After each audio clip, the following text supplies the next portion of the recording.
Tell us a little bit about yourself. Name's Billy Fisher, 35 years old. I'm from Bemidji. I own a gym in town. My hobbies are wrestling, playing cards, playing with my dog Stella, taking walks. War veterans. Hard and probably Vietnam vets. Depression,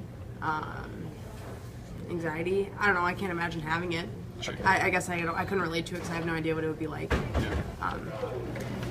Wars is a common, but it's not strictly associated with that. It's associated when anyone experiences a intense level of stress.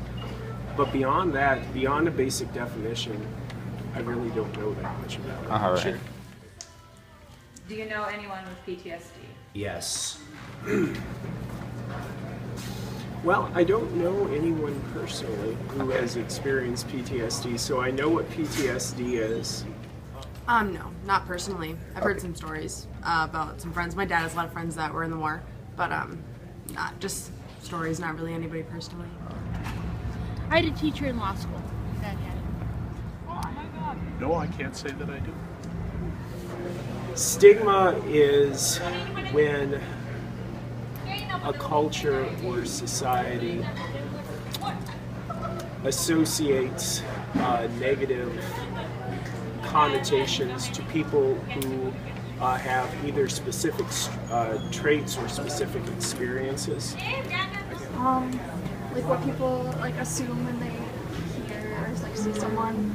It's kind of like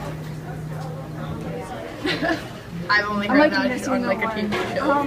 Kind of like a stereotype. Yeah, like a stereotype. Sure. I honestly don't even know what that is. Okay.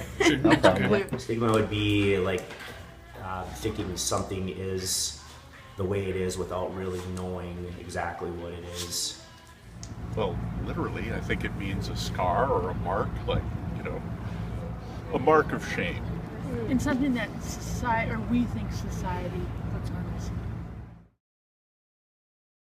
I'm Billy and I have PTSD.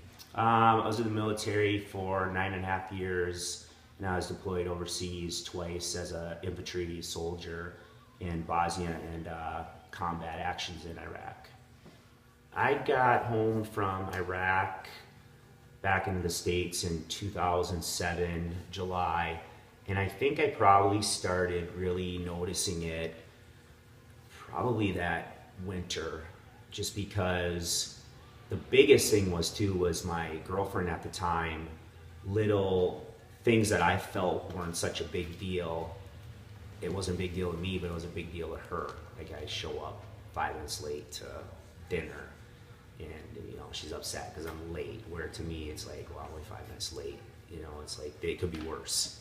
So that's when I kind of started really noticing something was going on, because my attitude changed and I could see it in some of my friends, because some of my friends I was overseas with lived in town too. And then just one day I kind of stepped back and I was like, what's going on here? We're spending all this money and just reckless behavior and just not caring. And from there, that's when I realized it's starting to kind of sink in a little bit, because I was in denial at first.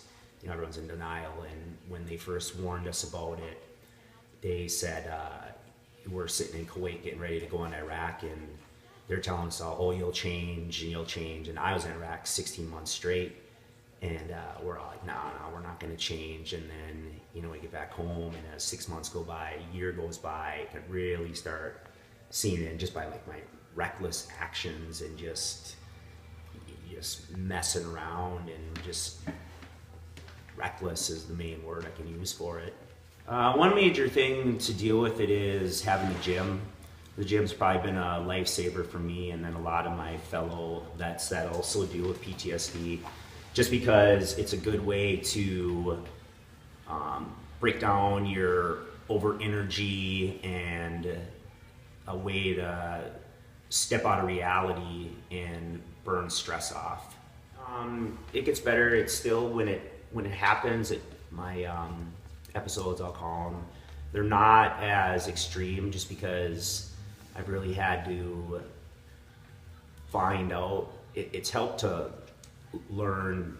Every day I'm learning about myself, so I've been able to find ways that I can, if I feel something coming on, I can take myself out of a situation, or I've learned to really process it afterwards. Like, one thing I do is journaling. I do a lot of writing and I do meditating. So I'll kind of write down what's going on and why it does that, and why does it make me feel the way that it does, and then I'll process it by just thinking on it and journaling. For the longest time, probably the biggest stigma would be the crazy and the out of control kind of killer stigma, because a lot of people think they don't associate. PTSD can be so complex, and your symptoms can be so diverse depending on who you are and how you handle things. And a lot of people think that, and there are some people that are like this too, but a lot of people think that people with PTSD are just gonna, especially a soldier, gonna walk into a building and just flip out and melt down. But in all reality, a lot of what mine is just isolation. Like, if I'm having like a episode, I'll call it, I probably I'll act the same around people, but I'll probably more or less mainly isolate myself as much as I can, so I don't have to be around people. This is an easier way to deal with it. Mine, the biggest thing that with mine is going into Walmart's a good example, because it's such a chaotic place as it is, and it's an open, bright place, and we've all been to Walmart, and it just is crazy. So when you walk in there, it's chaos that you can't control. So what happens is that I get in there, and when that first year, probably first few years that I came home from the war, I would beeline it. I would if I saw people in there I knew, I would just wave. I wouldn't stop and talk. I'm there to get my groceries. I want to be in and out, in and out, because I can't control what's going on. I can't see what's behind me. It's just reckless. And once you get up the checkout line, then you're already to a point where you just want to get out of there, and the checkout person's trying to ask you questions, and you're answering with closed-ended answers, no, yes, no. And I walk out the door, and that's when it kind of starts coming back to reality. Is like, that's not who I am. I'm not one to just come off as rude. I'm pretty personable and nice person, and that's where the regret and the remorse kind of sink in. It's another cycle of PTSD.